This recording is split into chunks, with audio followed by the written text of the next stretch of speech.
Welcome to another edition of Economic Forum, where we discuss various issues affecting our economy in Zimbabwe. And today we would like to discuss issues to do with education, particularly the learner, as well as, of course, the school authorities, the teachers, and so forth, but mainly focusing on the learner, on the issues to do with financial literacy and financial discipline. Children are given, or students are given pocket money to use at school. Are they competent enough to use that money the way you would have designed it? And we have invited into the studio a retired educationist, should I say recently retired educationist, Mr. Peter Nhehweyembwa, who is going to be sharing some of his experiences in that area. He was a teacher for a number of years and a headmaster at different schools before he retired and interacted with a lot of parents. Mr. Nhehweyembwa, welcome to Economic Forum. Thank you, Mr. Masuku. Why is it important to bother about financial literacy, knowing something about finances, as well as financial discipline among our learners? When we are looking at schools, you cannot run schools without money. And when you are looking at a learner cannot go to school without money. A learner also should understand the importance of money. And therefore, you look at the financial literacy, whereby the learner should be able to manage money. Mr. Nhehweyembwa, before we go deeper into that, we're also a boarder. You know, you spent a lot of time at boarding school. Is the situation the same, the way you used to manage your money? I don't know how much it was during your time, and the money of the students that you have been managing until your recent retirement. No, the situation has changed differently because the type of parent we have now is different from the type of parent we used to have. And moreover, there is a very close link between parents and their children, unlike the previous time where when you go to boarding school, you know you will come back at the end of the term. But now you find parents come once every month, and therefore they are very close to their children. During your time, there wasn't anything like that? No, there was nothing like that. Once you get your pocket money, at the beginning of the term, you should spend that money up to the end of the term, and you are never going to get any visit or anybody bringing more money. So maybe on that note, we go back to the question I asked about financial literacy and financial discipline nowadays from your experience. You've just mentioned one important aspect, that nowadays even the visiting is now quite regular than during the olden days. So in terms of understanding finances among the students, what is your view? Do you think generally parents and schools do teach learners finance? Not as a subject, but just to understand the usage of money. I think they now do, because there is a lot which is involved in terms of financial literacy and in terms of closeness of parents to their pupils. When pupils come to school, obviously they have to have pocket money and they have to have a budget, because the money now has to spread in a lot of other directions. And therefore the parent, and most of them from my experience, are now discussing with their children before they come to school. Yes. Why do students need that extra money when the fees, and other payments are actually catering for that in the dining hall and elsewhere? What is this extra money for? Why then give them this money? How are they going to manage it? And are they managing it properly from your experience? Right. I think it's the new technology. The new technology is such that the parents want their children to feel as if they're at home. So I think this is why they give them, and as I said earlier on, the closeness of parents to their pupils. They don't want to feel pupils are left out. the people who are at home are enjoying more than this.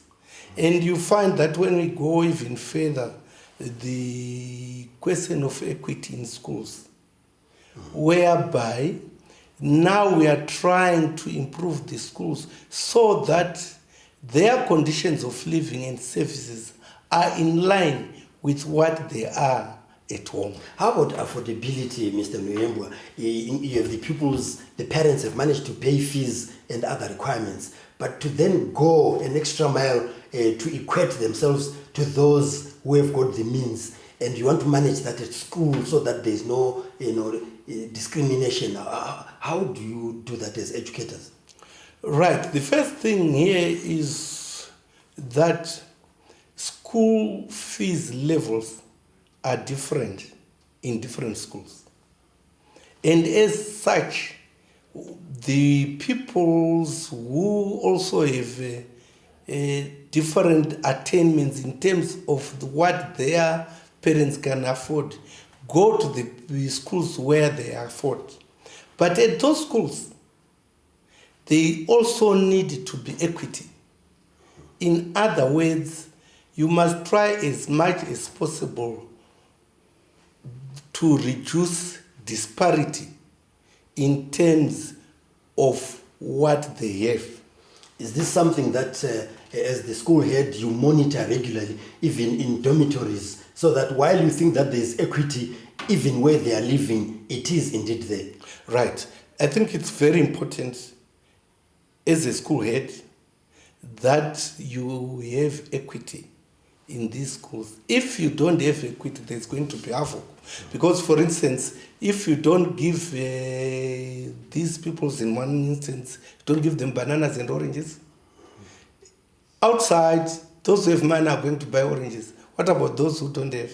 I'll stop you there. That's Mr. Peter Nhehweyembwa, a retired educationist. He's sharing some of his experiences that he has had as a teacher, as a headmaster at various schools regarding financial literacy as well as financial discipline among learners. And in that vein, we are also going to be looking at financial literacy and discipline among parents and school authorities themselves. So join us in the second segment of Economic Forum.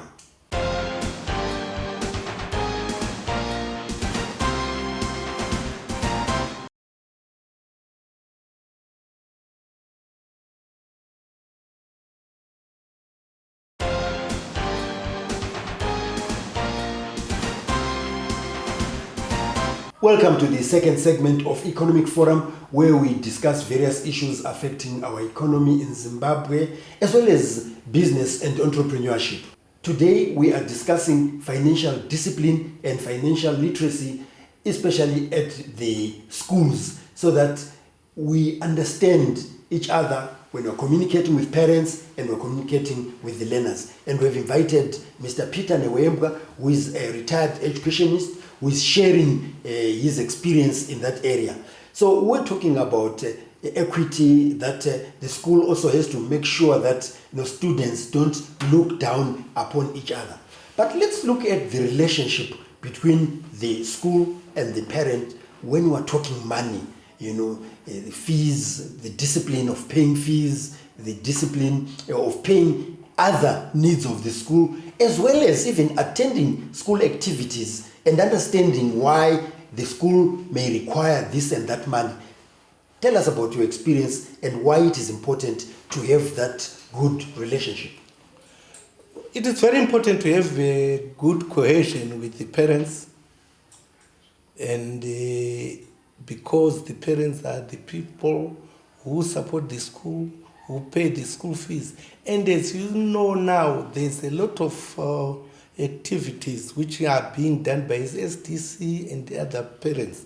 So if you don't have the support of the parents, you don't have anything extra other than the fees.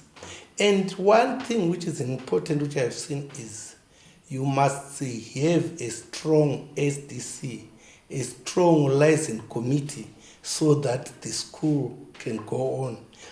Let's talk about what you've just raised, Mr. Nhehweyembwa, where you say it's important for this good relationship and so forth. especially when then you send some papers and say we require an extra money or an extra amount in order to deal with this and that. Is this because of this relationship that you're talking about, that it will be easy for the parents to pay the money? Yeah, when you have a good working relationship with the parents, it's easy. This is why when you look at certain schools, it's very difficult to raise school fees. And when you look at others, it's only 10 minutes, they discuss the parents and the money is raised. It's because of the relationship also with the parents. And also, are you as a school delivering what the parents want? What is it that you're supposed to deliver? The results, yes. The food, the infrastructure, the books. Are they satisfied that you are providing this with the school fees they are paying? Tell us about the importance of the meetings, the different meetings that take place at schools where decisions are then made to increase fees or to introduce some payment and so forth. Why it is important to attend them, so that when notices do come your way, you then don't instigate others not to participate or to pay. Yeah, what is important is also to have committees, and now there's a lot of communication taking place between parents, especially through these platforms and the like.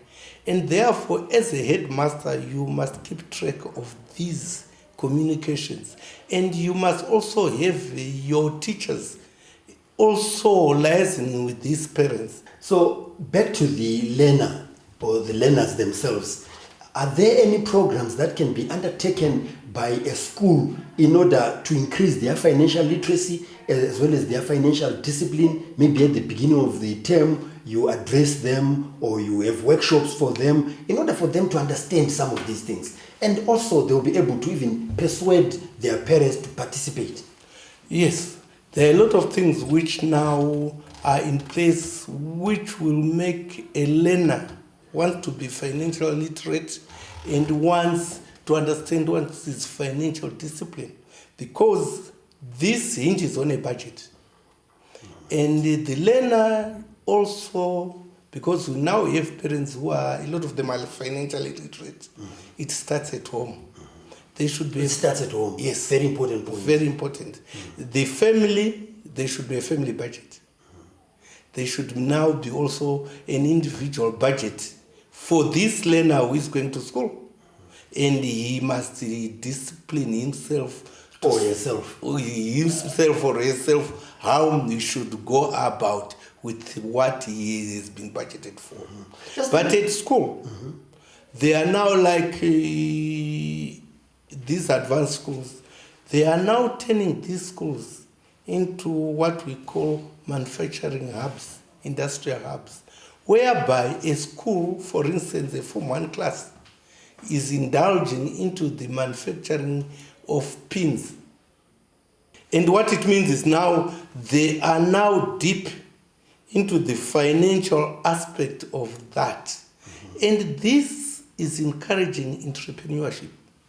So do you hold workshops to support some of these things that you are talking about, to support this financial literacy and financial discipline? Yes, there are a lot of workshops which have been held even during my time to make sure that you enhance this. For instance, we encourage to have as many clubs as possible, which will be financial viable by, for instance, holding dances and the like, raising funds. And handling those funds very well. Yes, and they have to make a financial statement to their members. To their members for those funds. Okay. And at times, as a school, we give them what is called seed money. Okay.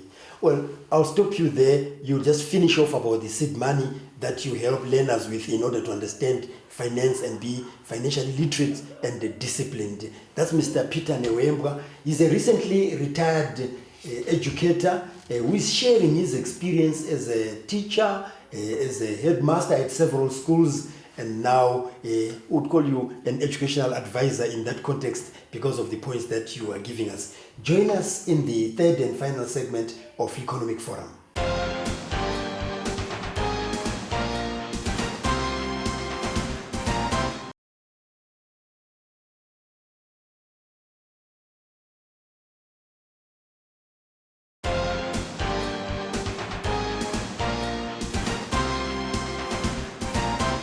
Welcome to the third and final segment of Economic Forum, where today we are discussing financial discipline as well as financial literacy in schools. And although we're focusing on the learner, but we're also looking at the contribution of the parent, we're looking at the contributions of the school authorities in that regard, because it is very, very important. And Mr. Nhehweyembwa, our guest here, you have been telling us about that. From your experience, you would also give seed money to different school clubs in order to inculcate this financial discipline, and also in order for these students to know that when you borrow, you have to return the money. Tell us more about the importance of this seed money and how, from your experience, it was being managed by the students. Right. The importance of this seed money is to make sure that we are creating a student who will, one, be responsible in future as a citizen, and two, who is able to help, especially when they want seed money to buy things and sell for the purposes of giving the disadvantaged without budget, who is financially literate. Mm-hmm. Now, talking about that, let's talk about safety and security. Others, including parents, may not be confident with a school because each time the learner comes back home, he has lost this, he has lost that. They have to keep on buying all the time. Mr. Nhehweyembwa, take us through the importance of safety and security at schools. Safety and security at schools is very important, especially to get confidence from the parents and also from the pupils. But from my experience in boarding schools, there is a lot of theft and pilfering. Not only the students, among the students, but also outsiders, even the workers, steal from the students. And therefore, there has to be a very strict adherence to security. Like having security guards, but security guards at times, some of them are the culprits. But you have to have a tight security. Let's go back to the security that comes from the students themselves and their awareness and alertness. That would also make them catch other culprits. Right, this is why we have the prefect system. And most of the prefects are sent for training. And the awareness of pilfering is made aware to them. And they have ways of trying to make sure it's kept. And also, as a school, you must make sure that your security is tight. Like when the pupils go out, you lock all the doors. So, as a leader at a school, as a headmaster, these are some of the things that you have to take care of on your day-to-day work. Yes.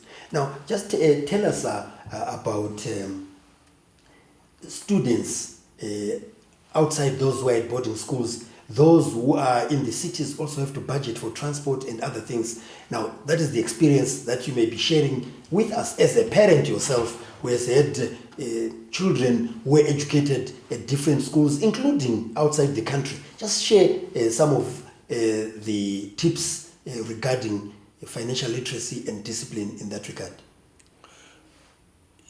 Well, when you have students from outside, the most important thing, I think, is it has to start at home. Because they are not in boarding, they are going out, and they are all alone. And therefore, there is also this element of guidance and counseling, which is very important. Well, at home? At home. How about at school? It should also be there. Okay. Especially for those schools with the days, with the day boarders and those with the boarders. The counseling will make sure that at least they are made aware of the security of their situation their money, how they should keep their money, how they should be disciplined in delivering all that other things. Because if they don't do that, that means by the end of the term they would have lost the money which they should last through the term. And now this is where that problem comes. They go to the sugar mamas and sugar daddies because they no longer have the money. So here, what you are talking to even goes to other higher levels like universities, Oh, yes. where we've read in the press that some of the students, because they're desperate, they end up looking for money using some of those means which are really not acceptable. Yes. Yeah. So what would be your advice to parents? If you were to sit, with a group of parents and advise them about their role, especially where money is concerned in their children's education, what are the points that you really deliver to parents? Try to be as close to your child as possible. We have these problems where the child comes without having seen his father to school beginning of the term. How do you track that child and how do you know his character? How can you guide in counseling? So the parents have also a role to play to make sure that they are producing a straightforward child who has been guided and counseled. Mm-hmm. So, Mr. Nhehweyembwa, as we talk about financial discipline and financial literacy, we cannot talk about it in isolation and focus on students alone. In summary, from what you have said, the parent also has to be part of it. The authorities are part of it, and the learner has to be part of it. Yes. Yes. And this has to be continuous. Yes. Your last word of advice to learners as well as school authorities, very briefly. As learners, they must be able to play their part in disciplining themselves through proper financial management. And being honest. Yes. So that they will be future entrepreneurs. Okay. If they follow that. And the parents? Parents, you must be supportive of your child at school. Know what your child is doing at school, or even off school, or even if a day scholar, has he been dismissed at 2 o'clock to be home at 3 o'clock, or is at home at 7 o'clock in the evening?